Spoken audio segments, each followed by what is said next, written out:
the first to know Nsem-Pii TV. Adia baako ana NDC ewo opposition na won ania bere ho baako pa kata hye prani dwirimdie na won de to Ghana for trim say NPP amanyoko no corrupt nipa a olidi Samuel Okudzeto Ablakwa ma won de ba betu dwa say won atitim ora a ade se sika bia obi etimi afoma kwa akodi obi botom bia say NDC amanyoko no ba won be recover all this money me no ka say the NDC amanyoko no aba power 7 months ade se sika no NDC amanyoko no ka say won be recover nyina emu 1 cedi kura won ensa enkan ena jebekai cases ni bi nso court na nkofo bi afenyansa kwaso abo man ne kro no NDC amanyoko ne ba won aba be cancel ni nyina Saglemi housing project nsema na court won aba be cancel na current one etwetwe Ghana for asopa Dr. Kwabena Dufo and 7 others na eno ena nokre aba beto edwa se sa sika no Attorney General say waji 60% no enya nokre mu 10% pe ena ne nsa aka na enya nokre anase enya nokre yenkoti wa bra na Paul echirichiri where Kweku Ansansari, the former director, I call him the eternal director of the Ghana School of Law, will explain a few things to us.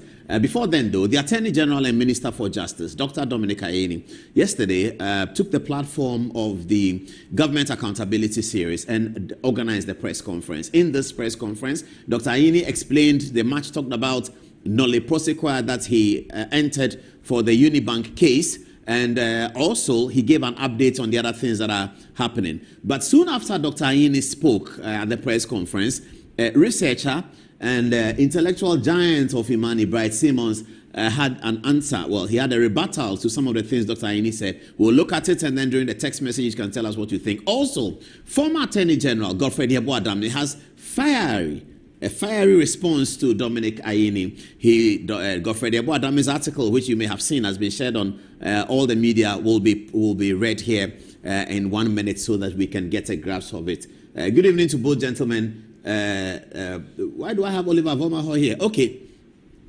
Oliver is here because Dr. Ayeni made the point that the oral, he said oral is still very much on the beat. That's what he said. Oral is still very much on the beat. But he also made the point that the bad press that people are seeking to give to oral is being generated by the MPP, who are saying that oral didn't go anywhere, And we found out from just a little cursory appreciation of what's happening on social media that it's actually Oliver Vermaho. He's been the loudest voice in threatening oral that it looks like they're not doing their work. Every time there's something, Oliver will post and say oral is not doing his work. So we wanted to bring that to the attention of the Attorney General, that one of the people who has been critical of the outcomes of the oral investigations and looking for quick implementation of the events that oral uncovered is actually Oliver Vomaho, not the MPP people. It's Oliver. If you look at Oliver's Facebook page, you can go there now and have a look at it. You'll see that all over. So let's see what Bright Simmons said. Now,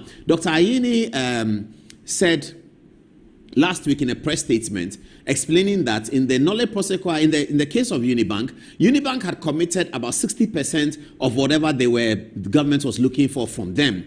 And on that account, he felt that sufficient recovery had been done, and so it is part of the reasoning that underpinned his decision to give a nolle prosequi in the case of Unibank.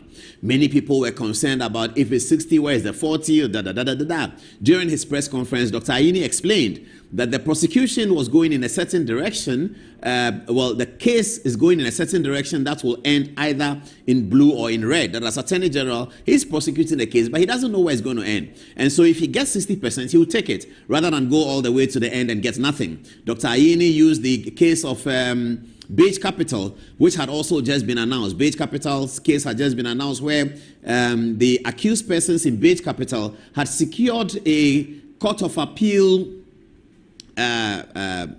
cancellation of the High Court's decision that Beige Capital had a case to answer. As you may know, in criminal trial, the prosecution will finish their case, and usually defense can say that the prosecution has not made a case to answer, and then that's an application they'll make before the court, and the judge will make a determination as to whether they have a case to answer or not. In the particular case of Beige, the judge made a determination that they do have a case to answer, so they should go ahead and open their defense. But that's an application that one can always appeal against. You remember they are to forcing case. So the Beige people appealed against, and the Court of Appeal took the view that the High Court was wrong, that indeed the prosecution had not submitted sufficient material for the defense to answer, and so Beige walks free. For those of us who are his friends, we say we thank God. For those who are not his friends, they say something else. But the critical issue about this matter is that the former Attorney General raised some points in his document about that. Let's go straight to the touchscreen and understand why Bright Simmons thinks that Unibank have not paid 60% to the government or to the public chest or to the public exchequer. They have actually paid 10%. This is what Bright Simmons says. Let's hear it. He says, here is a digestible summary of, Bright Simmons, all right.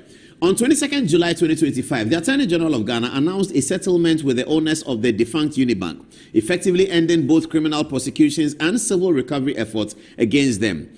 Attorney General did not quite say that the civil is ended. He said that the 40% will be recovered through the civil process. I think that's part of the Attorney General statement that we must add here. Okay. It goes on. This move stirred skepticism, not only because the owners include a former finance minister from the Attorney General's own party, but also because it seemed to relinquish the government's leverage in recovering funds. The settlement terms were presented as a triumph. The Attorney General suggested that 60% of Unibank's liabilities would be recovered, but Bright Simmons contests this figure, asserting that the actual recovery is a mere 10.6%, or 160 million of what may well exceed 1.5 billion in losses. He considers the financial logic of the deal deeply flawed. Bright Simmons praises the Attorney General's transparency, but criticizes the substance of his financial analysis. The real death of the hole left by Unibank's collapse is larger than what the AG revised the figures to show. For context, Unibank had grown rapidly but was later revealed to have serious asset impairment. By 2018, the bank had liabilities of nearly 9.2 billion, according to KPMG. Meanwhile, its owners admitted in 2018 to direct liabilities of 4.9 billion, a figure now mysteriously revised downwards to 3.3 billion in the settlement. Further, Simmons points out that many loans made by Unibank to its own affiliate companies and other borrowers were never repaid, resulting in unrecoverable losses. Over 1.8 billion remains unaccounted for, according to Bright Simmons. Despite the Attorney General's claim of 800 million in property forfeitures and 1.2 billion in debtor recoveries, those amounts fall far short of even the liabilities Unibank's owners themselves previously admitted to. Perhaps most critically, the Bank of Ghana and the receiver, both key institutions in this affair, have remained silent. Simmons argues that their views are essential to understand the real impact of the deal. He concludes that this AG press conference should spark a national conversation about accountability in Ghana's financial sector. Instead, it risks being the end of scrutiny. His final challenge is stark. Is Ghana serious about financial justice? Or does it operate under the catanomics, where the rich and powerful escape through reckoning? Okay, so that's just the other side of what the Attorney General said yesterday. Let's now look at the very fiery response from Godfrey Yeboah-Dame, who is the former Attorney General, who is challenging. So the Attorney General said, for instance, in defending the position that the government and the Attorney General's office are actually doing their work very well, and because there's quite a bit of pressure on them that you are not prosecuting, you are not arresting, people are not in jail. You said Oral will recover 3-point-something. What did Oral was going to recover? 39 billion or something like that. Oral has recovered 1 CD, no CD, 0 CDs. What is happening now? In his remarks, the Attorney General indicated that they were doing a very difficult job, and it was very hard, and they have all hands on deck on the job. Then he juxtaposed what they were doing to other prosecutions and trials that had occurred in the past. He said, for instance, that in the Atu-Forson trial, it took a whole 6 months, half a year, for Godfrey Yeboah-Dame, the then Attorney General, and his team to actually file witness statements. That's a very long time, half a year, to file witness statements. The Attorney General proceeded to say that in the calendar of what he's doing right now, they have filed witness statements in a far, far, far shorter period than Godfrey Adame did. And therefore, if people are criticizing them that they have been slow in prosecuting, they should remember that before it was much, much slower. You know that in the politics of Ghana, there's always equalization. When you accuse MPP of something, they say, oh, NDC is worse. You accuse NDC of something, they say, MPP is worse. Politicians never answer the question you're asking them. They will rather tell you that their opponents are worse. That's been part of Ghana's political campaigning since about 2012. It didn't used to be before, but now it has become, because both political parties have had a go at government.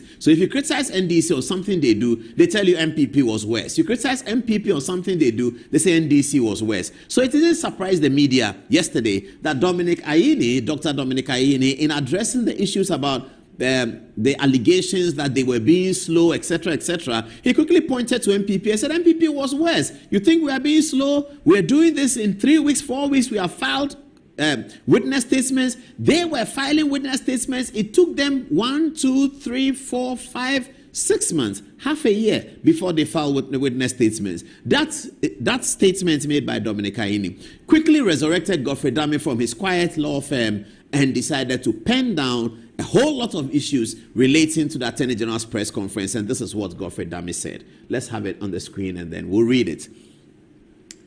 He titles it, "The penchant of the Attorney General, Dr. Dominic Ayine, to peddle untruths in his press conference is becoming quite alarming." And these are the things he said. He said on 28 July 2025, the Attorney General stated with some boldness that it took the Attorney General 6 months to file witness statements in the Republic versus Atuforsen and 2 others. This, Godfrey Adame says, is palpably false, just like many other statements by him, referring to the Attorney General, Dr. Ayine. He goes on, the accused persons in the Republic versus Atuforsen and two others case were arraigned before the court for the first time on 18 January 2022. The court, he says, on that day gave directions for filing of disclosures after the grant of bail to all the accused and adjourned proceedings to 15 February 2022. The prosecution complied with the order of the court and filed all documents to rely on, including all intended exhibits, documents required by the defense, and all witness statements of the witnesses to be called by the Republic on the 14th of February 2022. Within 27 days, less than 1 month, and not 6 months, as widely claimed by the Attorney General. This is a very serious matter. Of course, 14th February should remind everyone, those of you who are young and you like love things, 14th February is Valentine's Day, isn't it? But this is very serious. I mean, this is a public office that we are dealing with. This is matters of record that we are dealing with. One of them must be lying. And the one who is lying, or the one who is speaking untruth, is speaking a blatant untruth. How can 2 attorney generals operating the same office under separate regimes, one is one's predecessor, one attorney general says, it took you 6 months to file the witness statement. Another one says, what are you talking about? It's 27 days. The people who filed the witness statements, the staff of the attorney general, are the same. Mind you, we operate the British civil service system of permanence, neutrality, and there's a third one I've forgotten. They are permanence, they are neutral, and they are non-partisan. Non-partisan, permanent, and neutral. Those are the 3 epitaphs that the civil service works with. So the people who filed the witness statements in the Atuforsen case, they are the same people in Dominic Ayine's office today. The Director of Public Prosecutions hasn't changed. Deputy Director hasn't changed. Chief State Attorneys haven't changed. Maybe they've added some, but they have not changed. Maybe they are not playing the same role, but they are still in the office. How come then that the information going to one Attorney General says they took 6 months to file, and the Attorney General who filed says that, no, I filed it in 27 days.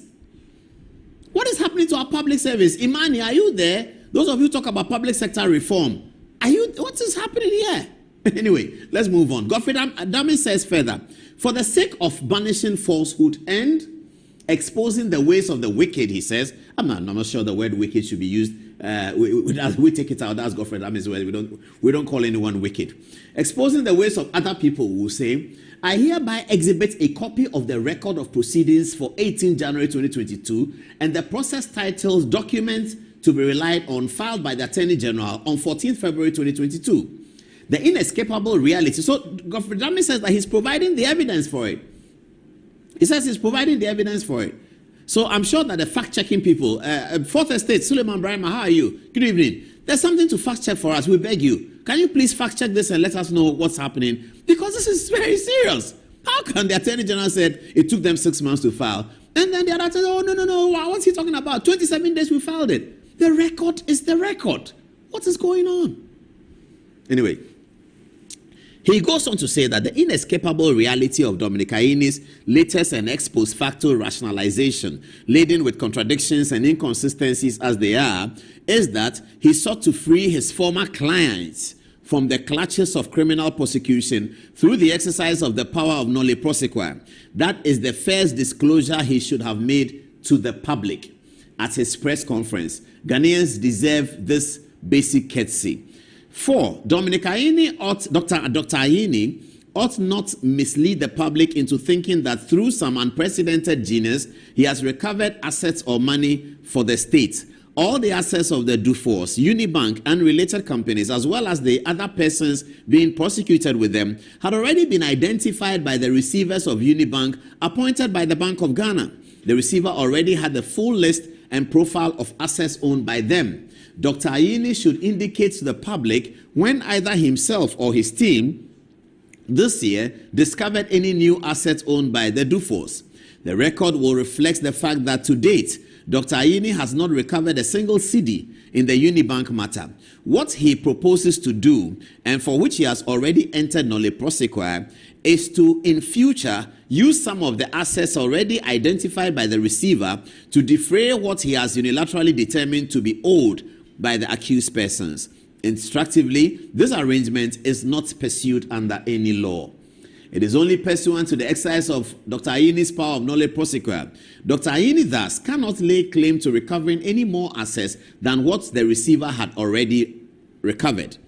He also cannot claim to have recovered for the Republic any more money from the accused persons this year. Questions arising include, was any agreement executed with the Republic before the entry of the nolle prosequi, and if so, when? Where is that agreement?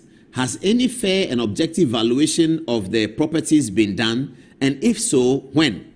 Where is the valuation? I like the part. So he's raising questions about, he thinks Dr. Ayine should have said more. He admits that Dr. Ayine did not need to say anything to anyone based on the application of nolle prosequi. When the Attorney General applies nolle prosequi as the Attorney General's privilege and discretion, he doesn't have to explain to people. That's recognized by Godfrey Dami. But if you want to explain to people, then you need to explain correctly, properly, and comprehensively, as it were. So his concern is that there are a few more questions left for Dr. Ayine to tell the general public in terms of how the Unibank thing was done and how the nolle prosequi was issued. But he goes on to talk about Atuesian, which is what I'm very interested in. It's in paragraph 5. He says, in the Republic versus Atuesian, a case arising out of the collapse of Capital Bank, the amount admitted as owed by Atuesian himself was 27 million. The state, in an arrangement entered into under Section 35 of the Courts Act 1993, Act 459, settled on 90 million to be paid by the accused person. The accused person paid 30 million in cash before the settlement was adopted by the court, with the rest to be paid over a period of 1 year. I dare say that on account of the resetting of prosecution we are witnessing, there is no justification for Atuesian to be in jail, having paid so much. I'm sure he means free Atuesian now. And then he goes on to say, under what circumstance that Dr. Ayine claimed that the counsel for the accused in the Beige Bank case offered him 10 million. I assert that there is no record of this. I challenge Dr. Ayine to produce receipt of such a proposal and his official response. Was it a proposal to Ayine in his private capacity, etc., etc.? Okay, the state lost the Beige Capital case under Dr. Ayene's watch on an appeal against a ruling on submission of no case filed by the accused person. Alarmingly, instead of exploring means of challenging the correctness of the decision of the Court of Appeal at the Supreme Court, Dr. Ayine seems very satisfied, he says, with the development and has already made comments suggestive of a disinclination to appeal. So, the battle lines are drawn. I'm sure media will continue to chew on this, and each of the persons who have written about this will be called to explain what they meant at the time they wrote the document. So that's Dr. Ayin. He also spoke about Kwabena Dubois. He will take a bit of that on Thursday because he talked about the time he went to the Signals Bureau, the time he became a boss, properties acquired, and all of that. All that was part of the press conference.